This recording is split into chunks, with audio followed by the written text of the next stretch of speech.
cuanto a la entrada de los viajeros, ustedes dicen que siempre se va a mantener el tema de los formularios al momento antes del visado, pero le pongo el ejemplo, Estados Unidos, que es un país tan grande con el número de viajeros y que tenía buenos controles, se les pasó a este señor por 8 días y no sabían que tenía ébola.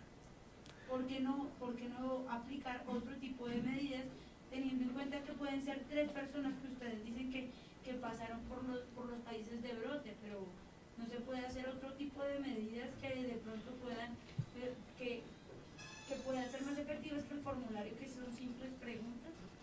Bueno, nosotros seguimos de una manera muy rigurosa los requerimientos establecidos y las obligaciones establecidas en el Reglamento Sanitario Internacional y actuamos en consecuencia al riesgo establecido para cada evento. Este evento nuevamente es consignado como una enfermedad emergente que está ubicado y circunscrito a un lugar del mundo, y de ese lugar del mundo la respuesta que este reglamento exige y además las indicaciones que la Organización Mundial y las instancias internacionales multilaterales presentan es este tipo de recomendación. Obviamente puede pasar, y seguramente en esta movilización tan importante de personas que hay entre los países, seguramente puede pasar como le pasó a los Estados Unidos a pesar de su poderoso sistema de vigilancia. Sin embargo, hay que tener en cuenta que obviamente la movilidad que tiene la población de los Estados Unidos hacia y desde allá, pues es mucho mayor, muchísimo mayor que la que tiene el país.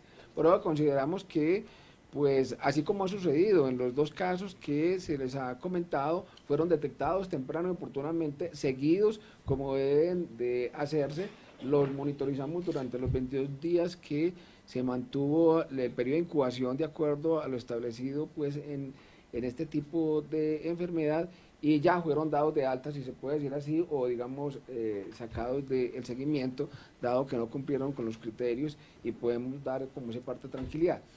¿Alguna otra manifestación o ajuste al protocolo obedecerá obviamente a recomendaciones internacionales que seguramente asumiremos en su momento? No sé si puedes... Bien. Yo tengo 2 preguntas. Buenos días. Es que el Departamento Administrativo y Fiscal de Salud de Cartagena dice que ellos tienen una condición especial, y lo va a leer textualmente, por la constante llegada de personas tanto vía marítima como portuaria. Y dice, pues como la encargada la directora de este lado, que la ciudad no está preparada en materia de atención hospitalaria y asistencial para enfrentar alguna caso que pudiera presentarse ahí. Entonces, pues, ¿qué decir al respecto? Y lo otro es que se mencionaba que hay lugares en los que ya están preparados para atender estos casos, como cuáles, en dónde están. Bueno, voy a contestar, me ayudan, le voy a pedir al doctor Fernando que nos ayude a contestar el tipo de preparación frente a estas contingencias. Lo primero es que obviamente Cartagena es un sitio de llegada, es uno de los puertos que tenemos identificado como de mayor riesgo y de mayor necesidad de preparación, pero no solamente Cartagena, sino los principales puertos. Allá tenemos un sistema de monitoreo y vigilancia particular y específico de acuerdo a lo establecido en el reglamento. Y pues en todas las grandes ciudades tenemos las instituciones de salud que tienen la preparación para atender este tipo de pacientes. Sin embargo, hay que reconocer que como se presenta en el protocolo de atención, pues no hay tratamiento específico para la enfermedad. Cuando estamos hablando de preparación, tiene que ver con todas las condiciones de bioseguridad para garantizar no solamente la atención del paciente, sino y principalmente para impedir que se haga una propagación hacia otras personas, incluyendo los servidores de salud y la población general. Esa es, digamos, el principal estrategia que desde la salud pública tenemos establecida, impedir que se propague internamente. Tenemos la ventaja, nuevamente insisto, de que no tenemos reservorios, de que no tenemos, siendo una zoonosis, los mecanismos para que ellos se transmita en el país y se convierta en un brote. Sin embargo, tenemos que tener todas las condiciones de bioseguridad para que no se propague. No sé, Fernando, si tienes. Ok. Los puntos, usted menciona los puntos, le preguntó ella cuáles son. Todas las grandes ciudades tienen instituciones del nivel suficiente y con las condiciones para atender adecuadamente estos pacientes, evitar que se propaguen. Son principalmente condiciones de bioseguridad, en donde se tiene que tener una preparación de instalaciones, de infraestructuras, de talento humano, de mecanismos de protección institucional, etcétera, que permita o que evite la propagación de la enfermedad. Yo tengo una pregunta, ¿no se van a reforzar las medidas pues ya por el caso de Estados Unidos? O sea, ¿vamos a seguir con las mismas medidas que se implementaron desde hace un tiempo, pues que se supo de la crisis del ébola? Hasta ahora vamos bien, estamos respondiendo adecuadamente, el Centro Nacional de Enlace nos tiene diariamente informados, el Instituto Nacional de Salud tiene preparada toda la red de laboratorios y de respuesta, los casos fueron adecuadamente seguidos por los entes territoriales y por el nivel nacional, logramos cumplir estrictamente el protocolo, así que pues vamos bien. Hay siempre posibilidades de mejoramiento, pero podemos decir con tranquilidad que pues el protocolo está funcionando y está bien. ¿Cuáles son? Sí, UPS no recomienda hacer ningún cambio, o sea, no recomendó, con base en el caso de Estados Unidos, recomienda no hacer cambios por el momento, entonces seguimos esas instrucciones. Si quieres saber cuáles son, digamos, las instituciones que están pues, con todas las herramientas que se requieren para prevenir y también qué es lo que tienen, no sé, se habla un poco de aislamiento, entonces más o menos qué herramientas son las que están ahí que permitirían proteger. Solicitado y de que hemos recibido especial apoyo ha sido sobre todo de las entidades hospitalarias que tienen o disponen de unidades de cuidados intensivos. Ellos ordinariamente tienen la posibilidad y la experiencia para atender pacientes que requieren aislamiento especial.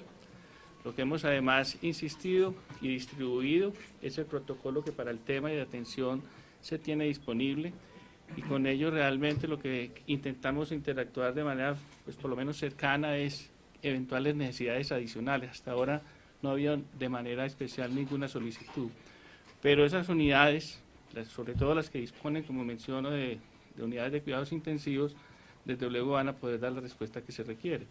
En algunos casos se han distribuido y se tienen disponibles trajes de protección especial para el personal de salud, se tienen aquí en el Ministerio alguna disponibilidad, si es el caso, pues desde luego tendríamos que ampliar esa oferta. En principio es eso, no es nada distinto, conocer muy en detalle el protocolo, se ha distribuido. 2, identificar las entidades en todo el país que tienen esas unidades de cuidado intensivo, sobre todo haciendo énfasis en las que pueden disponer de espacios de aislamiento. Casualmente el jueves pasado conocimos en el Hospital San Jorge Pereira algunas unidades de cuidado intensivo con un aislamiento especial que con seguridad van a poder dar respuestas si eventualmente algún caso se presenta en Colombia. Porque no tenemos los mecanismos, o sea, porque no se puede propagar como en África, que me parece importante que la gente sepa, porque se supone que es con fluidos, entonces ¿por qué no se propaga igual? Lo que pasa es que nosotros no tenemos el reservorio animal del virus, que es de donde se disemina ocasionalmente a las poblaciones. Como ustedes han visto seguramente el historial, hay periodos o años donde hay transmisión y luego por varios años deja de haber transmisión incluso en estas áreas endémicas. Esto se debe, digamos, a la dinámica que el virus adquiere en los diversos reservorios animales donde está mientras no se transmite en la población. Nosotros no tenemos esos reservorios, por lo tanto, digamos, la posibilidad de que una vez tuviéramos un caso, infectara un reservorio animal y pudiera periódicamente reintroducirse en la población, no existe, por lo menos hasta lo que sabemos en este momento. Ahora, obviamente, cuando entra un caso, o sea, si entrara un caso, siempre habría, por ejemplo, que poner en cuarentena a los parientes o a las personas que han vivido o que estuvieron en contacto con él una vez se desarrolló la enfermedad. Como ustedes vieron en este caso en Estados Unidos, la persona inició el cuadro febril, duraron 2 o 3 días para diagnosticarlo y durante ese periodo pues tiene contacto con los familiares, con las personas que viven dentro de la vivienda.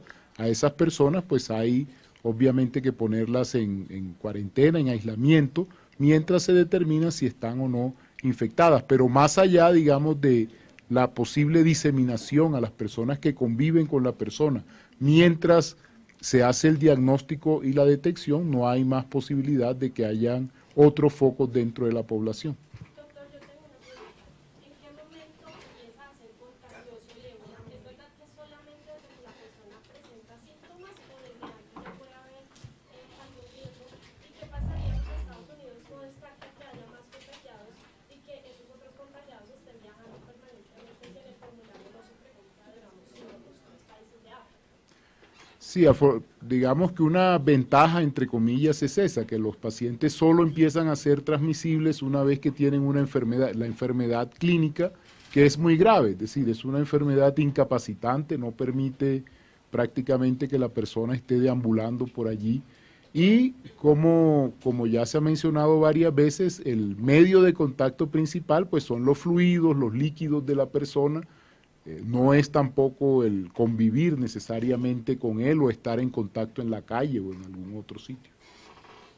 ¿El periodo de incubación del virus de cuánto tiempo es? Sí, muy bien. Se me fue Fernando. Bien. Bueno, son 2 preguntas muy claves para el control epidemiológico. La primera es el periodo de transmisibilidad. Una persona solamente es potencialmente transmisora cuando ya ha tenido síntomas. Eso en muchas enfermedades infecciosas no pasa y por eso es que se vuelven peligrosas, porque hay portadores sanos. En este caso no, en este caso para que haya transmisión se requiere que haya enfermedad y la enfermedad es muy grave. La otra circunstancia es el periodo de incubación, o sea, cuánto se demora en presentarse la enfermedad después de que se entró en contacto. Y aquí puede ser de días hasta 21 días. Ese es el tiempo en donde tenemos que colocar a las personas en cuarentena y las que tuvimos que colocar a las personas que fueron notificadas acá en Colombia. Esos 21 días tienen que estar ahí cuidadas, observadas, para mirar que no pues vayan a presentar la enfermedad. En ese momento no son transmisoras. Entonces es digamos las posibilidades que nos dan de control de esta enfermedad y que así como en otros momentos hemos dicho por otras enfermedades vamos a tener un brote y es de esta magnitud, aquí estamos diciendo esto no se va a generar en un brote para Colombia y tenemos las condiciones, si todos estamos atentos, a que cualquier caso que nos llegue sea rápidamente contenido y todo depende de las capacidades que tengamos de identificarla y de contenerla. ¿Cuántos casos sospechosos hubo y dónde se presentaron? ¿Cuándo fue? ¿Ya estábamos fuera de peligro? Nunca estamos fuera de peligro, ¿no? Mientras que hayan focos, nunca estamos fuera de peligro y por eso los sistemas de vigilancia están atentos, permanentes, 24 horas diarias, todos los días. Estamos atentos y los casos que hemos estado identificando por las fronteras, o más bien qué casos, son sospechosos o que cumplen algún criterio que se haya establecido en el sistema como que sean de necesidad de vigilancia por las características y los criterios que se cumplen. Ante esa circunstancia, de acuerdo a lo que tenemos establecidos hoy, todos no, los poquitísimos casos que hemos entrado al sistema de vigilancia han sido descartados completamente. Los 3 casos que ya hemos siempre informado, no han habido nuevos casos. Son siempre viajeros, ¿no? Son viajeros, pues ni siquiera son casos, no son casos sintomáticos, son personas que por las circunstancias de que ustedes ya les hemos contado, establecidos en el sistema, que aplicados el cuestionario, tienen algún criterio para el seguimiento, pues entran al seguimiento. Ustedes han hablado con Migración Colombia, ¿cuántos colombianos finalmente están allá, han manifestado querer volver? Tiene el dato. ¿Cuántas personas, digamos, estuvieron allá ya. De los 4.7 millones de migrantes que tiene Colombia en el exterior, se calcula que aproximadamente menos del 1% están en África. De esos, realmente muy pocos han solicitado o han manifestado venir a Colombia.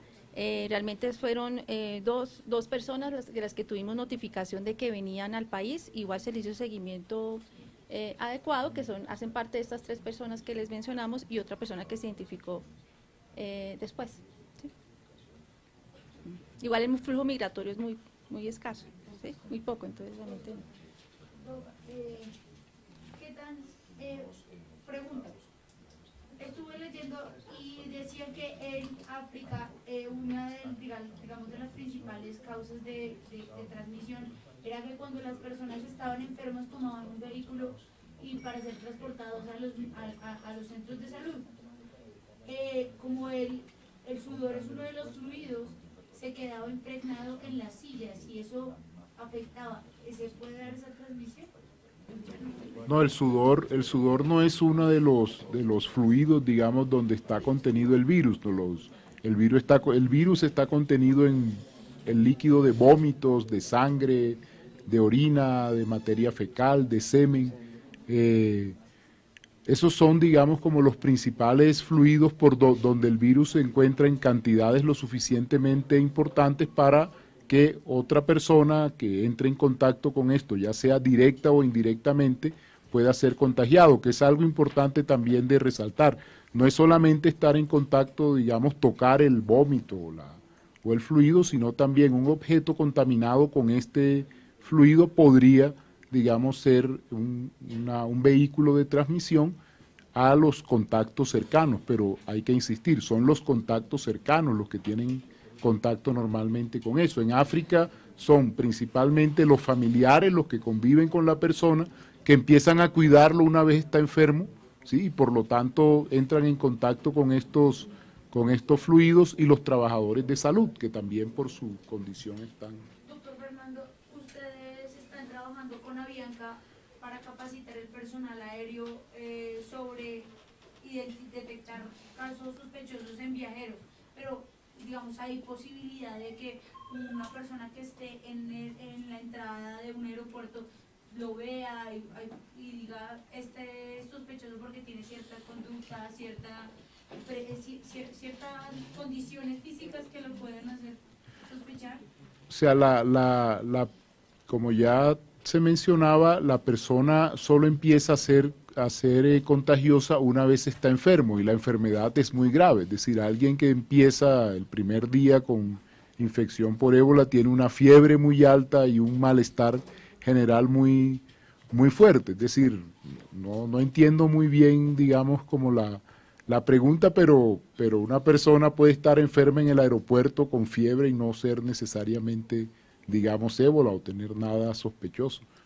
El principal criterio de sospecha es estar enfermo y venir de un país con la transmisión. ¿Algún tipo de condición física, que se le ponga los ojos rojos, no sé, algún tipo de cosa rara?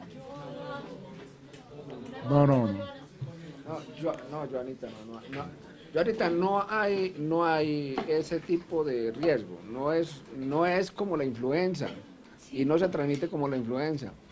No es como, bien, la persona está muy enferma y tiene que haber venido de esas zonas.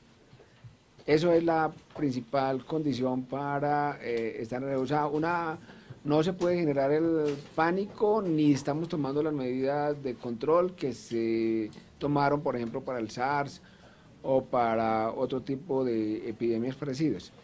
Acá es una circunstancia que es lo que sí es muy letal, pero no tiene muchas restricciones el virus para transmitirse. Por lo tanto, las medidas epidemiológicas y las medidas de salud pública están en consecuencia con ese tipo de características. Listo. Bien, bueno, muchas gracias a todas y todos.